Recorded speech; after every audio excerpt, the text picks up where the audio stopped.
실제로 겪었던 실화괴담들. 첫 번째 이야기, 학창시절에 귀신 보는 친구. 학창시절 만난 두 친구 이야기입니다.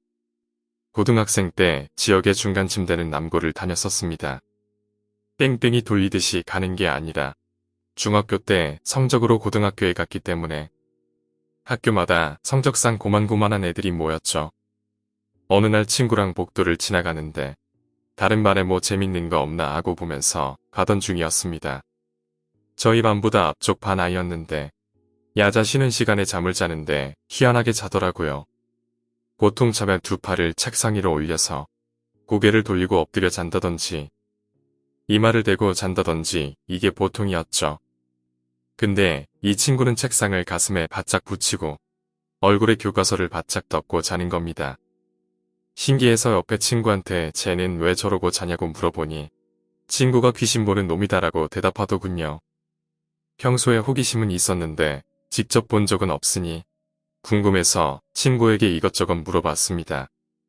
우선 귀신 본다는 친구를 김군이라고 칭하겠습니다. 평소 김군은 학교에서 잘 때 특이하게 자는데요. 이의인즉슨 1학년 때인가 남들 자듯이 두 팔을 올리고 이마를 손을 포개어 놓은 곳에 대고 자고 있었답니다. 잘 자는데 누군가가 다리를 자꾸 만지길래 애들이 장난치는 줄 알고 짜증내며 눈을 뜬 순간 책상 아래에서 자신을 쳐다보는 검은색 형상의 무언가랑 눈이 마주쳤답니다.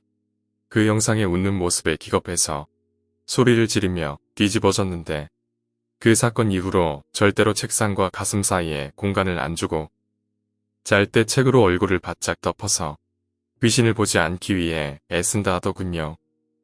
이것만 들었을 때 가위에 눌렸거나 악몽 꾼 거 아니냐 하고 물어보니 이번엔 꽤 유명한 이야기라면서 말해줍니다. 중간고사 기간이었는데 보통 귀신은 밤에 자주 등장하잖아요. 김군도 낮에는 별 생각 없이 다녔답니다. 중간고사 시험을 치는데 시험이 다 끝나지도 않았던 상태였지만 김군이 갑자기 한숨을 푹푹 쉬면서 오만상을 쓰면서 혼잣말로 쌍욕을 하더랍니다.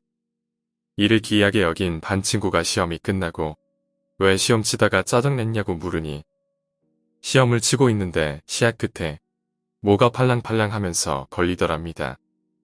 시험 도중에 어떤 놈이 장난질인가 싶어서 신경 쓰인 나머지 곁눈질로 확인만 하려고 슬쩍 바라봤는데 창문 끝쪽에서 웬 남학생이 머리통만 빼꼼하고 나왔다가 들어갔다가 반복하고 있었답니다.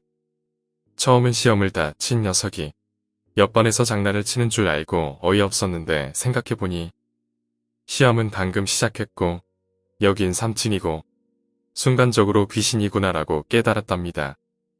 그래서 최대한 그쪽으로 안 보면서 시험을 치려는데 이놈이 이제 대놓고 자기 교실 안을 빤히 보고 있더랍니다.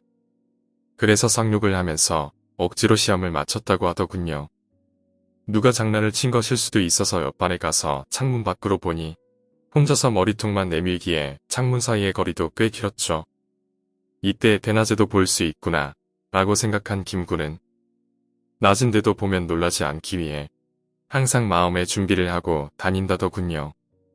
세 번째는 김군이 귀신을 보는 걸로 유명해지고 나서 일어났던 사건입니다.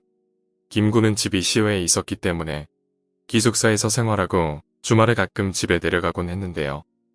김군이 귀신을 본다는 이야기를 들은 선배들이 김군에게 같이 시에 거기에 있는 유명한 폐가에 같이 가보자고 한 겁니다. 당연히 김군은 절대로 안 간다고 했는데 강제로 가게 됐습니다. 차마 폐가 안으로 들어가지는 못하겠고 자신은 밖에서 지켜보고 선배들이 들어갔다 나오기로 했답니다. 그렇게 주말이 오고 선배 둘과 김군 셋이서 저녁 시간에 맞춰서 출발했답니다. 기숙사의 다른 친구들이나 선배들은 집에 내려갔기 때문에 몇 명 없었고요. 제 반 친구 하나가 남아 있었다네요. 친구는 겁도 많고 가기 싫어서 안 가고 혼자 방에 있었답니다. 밤늦게 걱정이 돼서 전화를 해보려 해도 학교에서 휴대폰을 금지하고 있던 터라 연락도 못하고 선배들은 번호도 모르는 사이라 발만 동동 구르고 있었답니다. 가보려고 하니 남아있는 친구도 없어서 혼자 가긴 무섭고 기다리다가 잠에 들었는데 눈 떠보니 아침 11시쯤 됐다더군요. 김군 방에 가보니 아직도 안 들어왔길래 대낮이라 괜찮을 것 같아서 별로 안 친한 친구를 밥 사준다고 데리고 갔답니다. 대낮이었지만 사람이 살고 있지 않아서인지 음산한 기운이 여기저기 느껴졌다네요. 멀리서 김군을 부르며 둘이서 살살 올라가는데 폐가에 도착할 때까지도 대답이 없었다네요. 혹시 셋이서 딴 데로 새서 술 마시고 이뻐더 있나 이런 생각도 들었답디다. 폐가에 너무 들어가기 싫었는데 같이 온 친구가 겁이 좀 없었는지 딸랑 보고 밥 먹으러 가자 다그쳐서 폐가로 들어갔는데 들어가자마자 입구 안쪽에 김군이 쓰러져 있고 두 선배는 거실 같은 데서 자고 있더랍니다. 둘 다 눈이 휘둥그레져서 김군과 선배들을 깨웠는데 셋 다 정신이 들자마자 주위를 둘러보더니 총알같이 밖으로 튀어나갔답니다. 놀라서 뒤따라 나왔는데 김군과 선배들은 버스 정류장 근처까지 쉬지도 않고 달려갔다네요. 정류장에 도착해서야 숨을 몰아쉬면서 겨우 안정을 찾았는데 찾으러 온 둘이서 너무 궁금해서 뭔 일이 있었는지 물었더니 셋 다 입을 꾹 다물고 아무 대답도 하지 않았답니다. 기숙사에 돌아와서도 사람들이 이거저거 물어봤는데 결국 아무 대답도 못 들었다더군요. 셋이서 폐가에 갔다가 기절했었다는 소문만 퍼졌고 뭘 봤는지는 아무도 알지 못한 채로 사건은 끝이 났습니다. 그 이후에 겁없는 놈들끼리 모여서 폐가에 갔었는데 결국 아무것도 못 보고 술만 진탕 먹고 왔다네요. 영적인 능력이 있는 사람 근처에 가면 귀신을 본다는데 그런 걸지도 모르겠네요. 이 사건 이후로 귀신 보러 가자고 하는 사람도 없고 선배들도 안 건드려서 졸업할 때까지 별일 없었답니다. 김군이랑은 개인적으로 친한 사이는 아니라 잘 살고 있는지 모르겠네요. 두 번째 이야기, 왕따를 당하던 친구. 제가 다니던 중학교는 학생 수가 많고 학교도 컸어요. 지금 말하는 친구는 친한 친구는 아니었고 같은 학교에 같은 학원을 다녔어요.